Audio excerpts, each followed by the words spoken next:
Have you heard the term PBM, Prescription Benefits Manager? There are 3 here in the States: CVS Caremark, Optum, and Express Scripts. And it is very challenging to try and keep each one's kind of rules in my head, and so I don't. But why are they so important? They cover about 80% of the US population and decide what scripts people are going to be able to get and not get.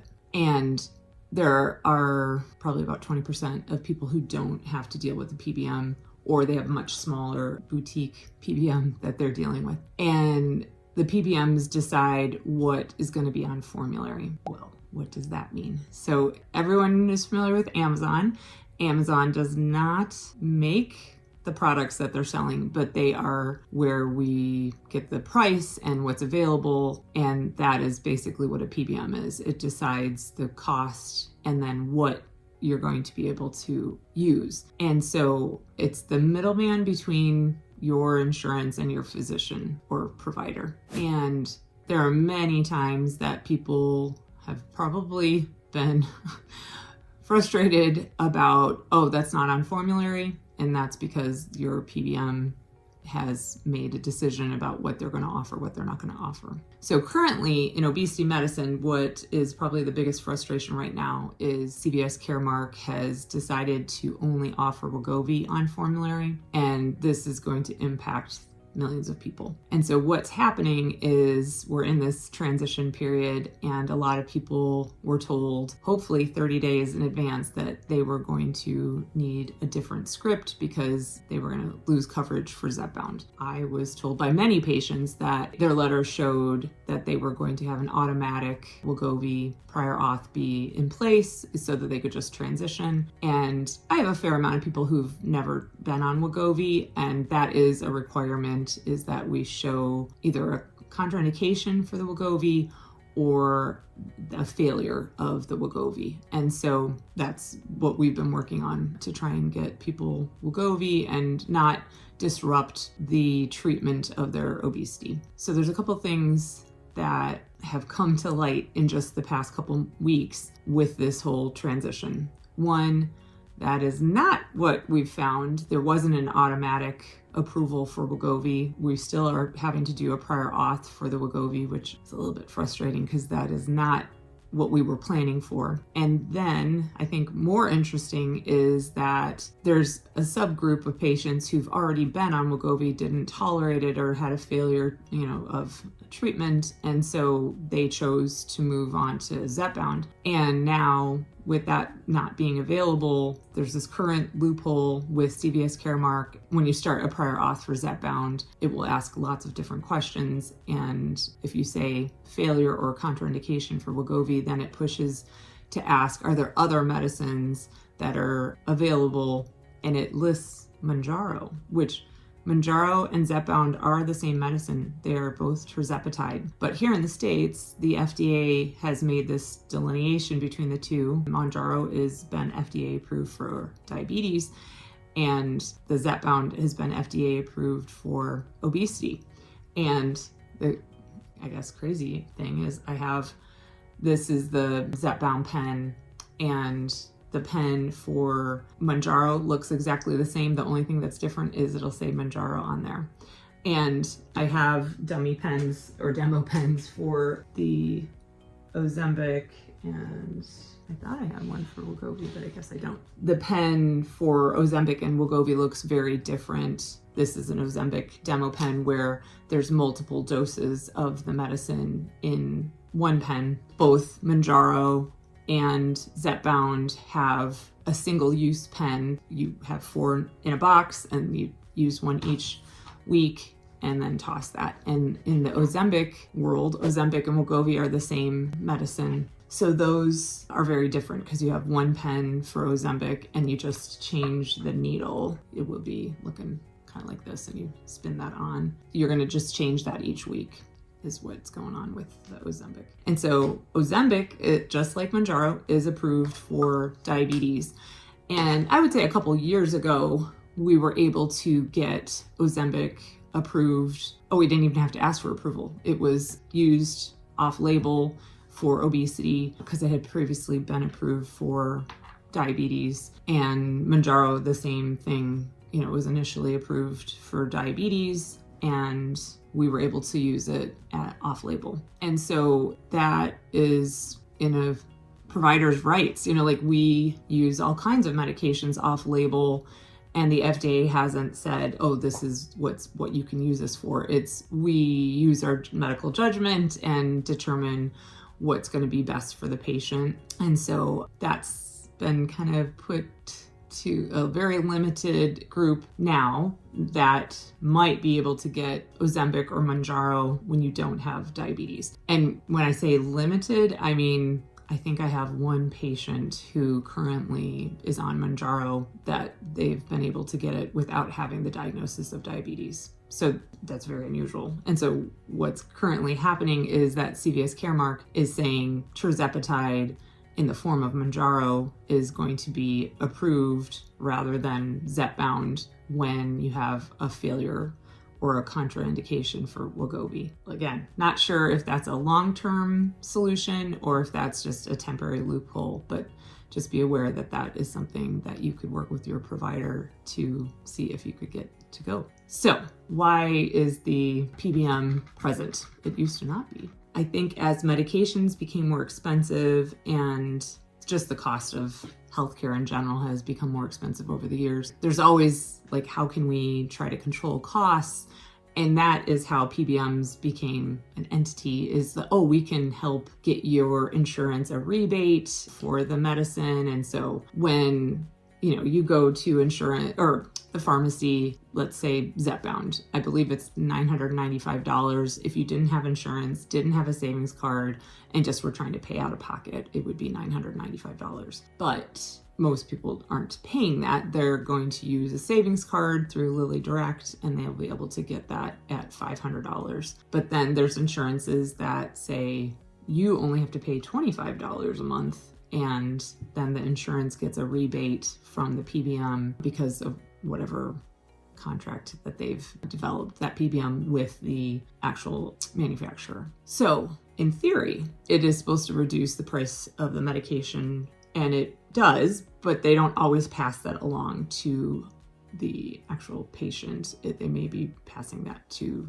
the insurance. I think people, when you have knowledge is power, right? And so I want people to be aware, because it's actually quite complicated and frustrating. And I say this a lot, it shouldn't be that complicated. It shouldn't be so difficult to get the medicine, any medicine. But I want people to just have that knowledge so that they can try and advocate for themselves, for their loved ones. Often you'll hear the term step therapy when it comes to PBMs. And what does that mean? Step therapy is in relation to, there's a less expensive option that may not be as effective. And I'm thinking of, there's an insurance group that requires 6 months of orlistat, which is a very old medicine. You've probably heard of Ally, that's been around over a decade as an over-the-counter option. And orlistat is a higher dose of that. I have never seen anyone lose significant amounts of weight on that medicine, but it is one of the requirements of certain insurances that you trial or fail or have a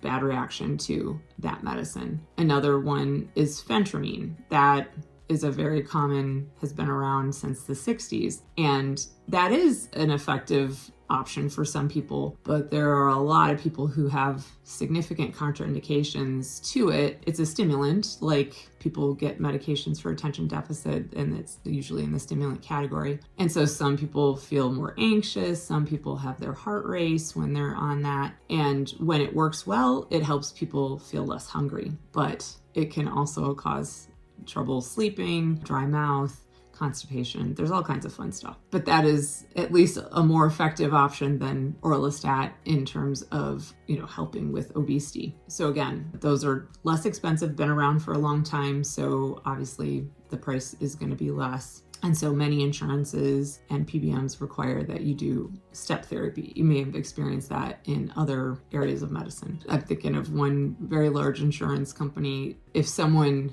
had hypertension and wasn't well controlled, phentermine would not be something that I would be excited to use because that can spike your blood pressure. And so I've had many arguments about this is a contraindication. They fight right back and say, nope, it's in theory, not in reality. And I'm the provider, I'm the physician. I don't want to put my patient at risk for that. And so I'm saying, no, I'm not going to do that. And they push back and say, well, then you're not going to be able to get them to the next step in the step therapy, which seems really unfortunate for a lot of people. And so we go back and forth, and there's lots of arguing, fighting back and forth, trying to advocate for our patients. This is all operating from, there's a lot of people who don't have PBMs. So if none of those names, like the CVS Caremark, the Optum, or Express Scripts does not ring any bells, or you've been given approval about a medicine, look back on that paperwork from your insurance, because it will say at the top who it is.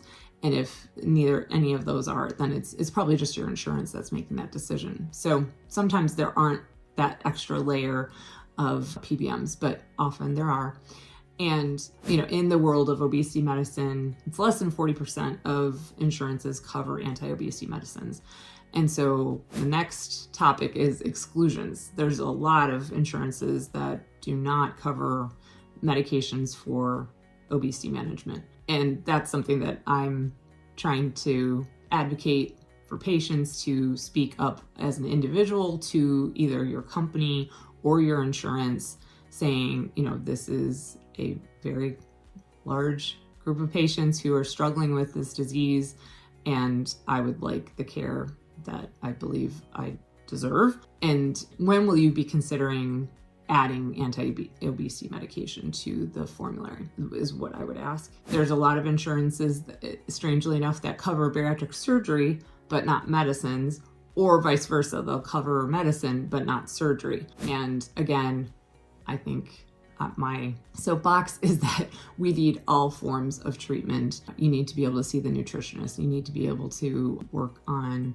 stress management. You need to be able to have access to medications. And you also, in my opinion, need to be able to consider bariatric surgery if that's appropriate for you. The Obesity Action Coalition is a national group that is really specifically for patients. And I feel like they've done an excellent job over the past 20 years trying to help people advocate for themselves and get access to care. So check them out if you're interested, if anything I'm saying is getting you revved up. So I feel like we're in a position currently that I've never seen before. So many people are interested in seeking care and are running into walls, and finding that I don't have coverage. What? Shocking to a lot of people that they don't have access to care. And so if they get fired up enough, I think there's enough critical mass in people who are interested in seeking care that we can really start to change the landscape. A tip that I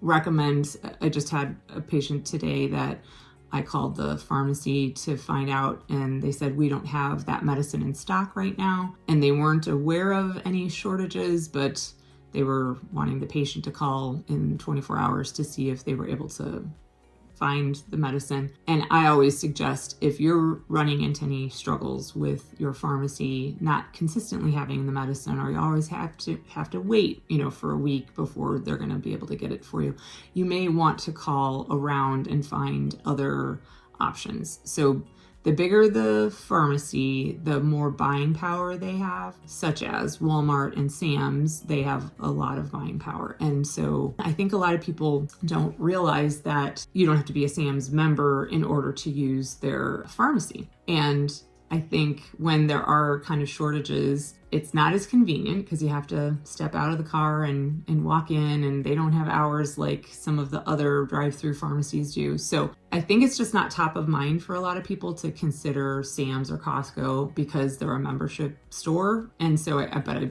do think they're a great option if you're having trouble finding your medication. And then I think there's been an extension for some people. If you have a prior auth that's in place for Zepbound, they're saying that they're going to honor that through December of 2025. I would take that with a grain of salt, and try to stock up and be prepared, because you want to have time to figure out what your next steps are. That may change, and they may move that up again. I don't know what went into that decision about announcing that in the second part of 2025, but that is something that's currently going on. And, we're going to have ups and downs with all these different prescription benefits managers, all the different medicines. In the past couple of years, there have definitely been some times where there's been a shortage of the medicine, and it's been very frustrating because people finally found something that was helpful and then they weren't able to locate it.